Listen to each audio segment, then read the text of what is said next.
India முதல் Taiwan வரை ஆசியாவின் விமான நிலையங்கள் மீண்டும் ஒருமுறை சிவப்பு எச்சரிக்கை விடப்பட்டிருக்கின்றன. இந்தியாவின் ஒரு சிறிய மாநிலமான மேற்கு வங்கத்தில் ஏற்பட்ட பாதிப்பு உலக சுகாதார நிறுவனத்தையே அதிர வைத்திருக்கின்றது. அந்த பாதிப்பின் பெயர்தான் நிபா. அந்த கண்ணுக்கு தெரியாத கொலையாளி இப்பொழுது எங்கே இருக்கின்றது?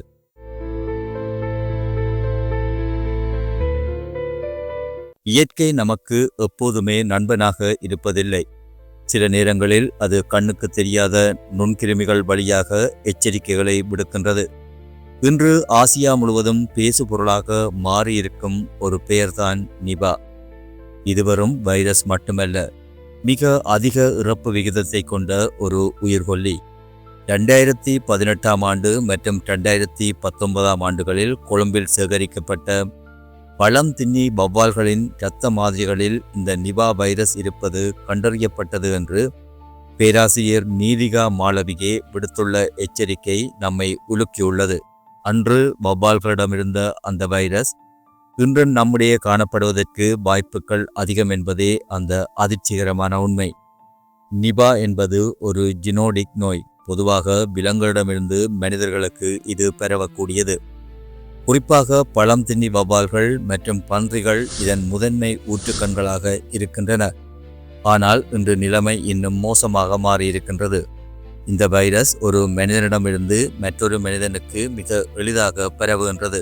இந்தியாவின் மேற்கு வங்கத்தில் தற்பொழுது ஏற்பட்டுள்ள பாதிப்புகள் சர்வதேச நாடுகளை அச்சத்தில் ஆழ்த்தியுள்ளன. சுமார் 100 பேர் தனிமைப்படுத்தப்பட்டுள்ளனர். இதில் கொடுமை என்னவென்றால், நோயாளிகளை குணப்படுத்த போராடும் மருத்துவர்களும் தாதியர்களும் இந்த வைரசுக்கு பலியாகியுள்ளனர். நிபா வைரஸ் உடலுக்குள் நுழைந்தவுடன் உடனே தன் வேலையை காட்டுவதில்லை. இது ஒரு நிதானமான கொலையாளி. வைரஸ் பாதித்த முதல் 4 நாட்கள் முதல் 14 நாட்கள் வரை எந்த அறிகுறியும் இல்லாமல் இருக்கலாம். அதன் பிறகுதான் இதன் ஆட்டம் ஆரம்பிக்கின்றது. ஆரம்பத்தில் சாதாரண காய்ச்சல், தலைவலி, தசைவலி மற்றும் வாந்தியாக தொடங்கும். இது சாதாரண பருவகால காய்ச்சல் என்று நாம் நினைத்து கொண்டிருக்கின்ற பொழுதே அது கடுமையான நிமோனியாவாக மாறுகின்றது. மூச்சு விடுவதில் சிரமம் ஏற்படுகின்றது. உச்சகட்டமாக இது மூளையை தாக்கி மூளை வீக்கத்தை உருவாக்குகின்றது. அப்பொழுது நோயாளிக்கு குழப்பம், மயக்கம் மற்றும் சுயநினைவற்ற நிலை ஏற்படும். உலக சுகாதார நிறுவனத்தின் கணக்குப்படி இந்த வைரஸ் பாதித்தவர்களில் 40 முதல் 75% பேர் மரணத்தை தழுவுகின்றார்கள் என்பதுதான் இதன் கொடூர முகம். மேற்கு வங்கத்தில் ஏற்பட்ட இந்த பாதிப்பை தொடர்ந்து ஆசியாவின் முக்கிய நாடுகள் தங்கள் எல்லைகளை மூடி வருகின்றன.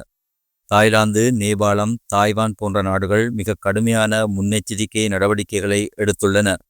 தாய்லாந்தின் சுவர்ணபூமி மற்றும் பூக்கட் விமான நிலையங்களில் ஒவ்வொரு பயணியும் தீவிரமாக பரிசோதனைக்கு உட்படுத்தப்படுகின்றார்கள். குறிப்பாக இந்தியாவின் கல்கத்தாவிலிருந்து வரும் விமான பயணிகளுக்கு ஹெல்த் கார்டுகள் வழங்கப்படுகின்றன. நேபாளம் தனது தரைவழி எல்லையை தீவிரமாக கண்காணித்து வருகின்றது. தாய்வான் மேலும் ஒருபடி சென்று நிபா வைரஸ் தங்களது சட்டப்படி 5ஆம் நிலை ஆபத்தான நோயாக வகைப்படுத்தியுள்ளது. இந்த வைரசுக்கு சிகிச்சை அளிப்பதை விட வராமல் தடுப்பதே சிறந்தது. அதற்காகத்தான் தாய்லாந்து அரசாங்கம் ஒரு முக்கியமான வாசகத்தை பரப்பி வருகின்றது. வேட்டையாடாதே, காட்டில் தேடாதே, எதையும் உண்ணாதே. காடுகள் அல்லது மரங்களில் இருந்து விழும் பழங்களை அப்படியே சாப்பிடாதீர்கள்.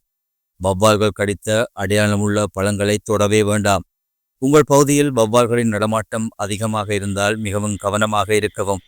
கைகளை சுத்தமாக வைத்திருப்பது மற்றும் பாதிக்கப்பட்டவர்களிடமிருந்து தள்ளி இருப்பதுதான் இப்போதைக்கு இருக்கும் ஒரே தீர்வு. நிபா வைரஸ் என்பது ஒரு மாநிலத்தையோ அல்லது நாட்டையோ சேர்ந்த பிரச்சனை அல்ல. இது எல்லைகளை தாண்டி பரவக்கூடிய ஒரு பொது சுகாதார அச்சுறுத்தல். இலங்கை போன்ற நாடுகளில் வௌவால்களிடம் இந்த வைரஸ் இருப்பது உறுதி செய்யப்பட்டுள்ள நிலையில் நாம் கூடுதல் விழிப்புணர்வுடன் இருக்க வேண்டும். உலக சுகாதார நிறுவனம் இது ஒரு முன்னுரிமை நோயாக அறிவித்துள்ளது. அரசாங்கங்கள் தங்கள் கடமையை செய்தாலும் தனிமனித விழிப்புணர்வு மட்டுமே இந்த பெருந்தொற்றை தடுக்க முடியும். பயப்பட வேண்டாம், ஆனால் முன்னெச்சரிக்கையுடன் இருப்போம். நம் உயிரும் நம் சமூகத்தின் பாதுகாப்பும் நம் கைகளிலே இருக்கின்றது. மீண்டும் இன்னுமோர் காணொளியில் உங்களை சந்திக்கும் வரை உங்களிடமிருந்து விடைபெற்றுக் கொள்கின்றேன். நன்றி, வணக்கம்.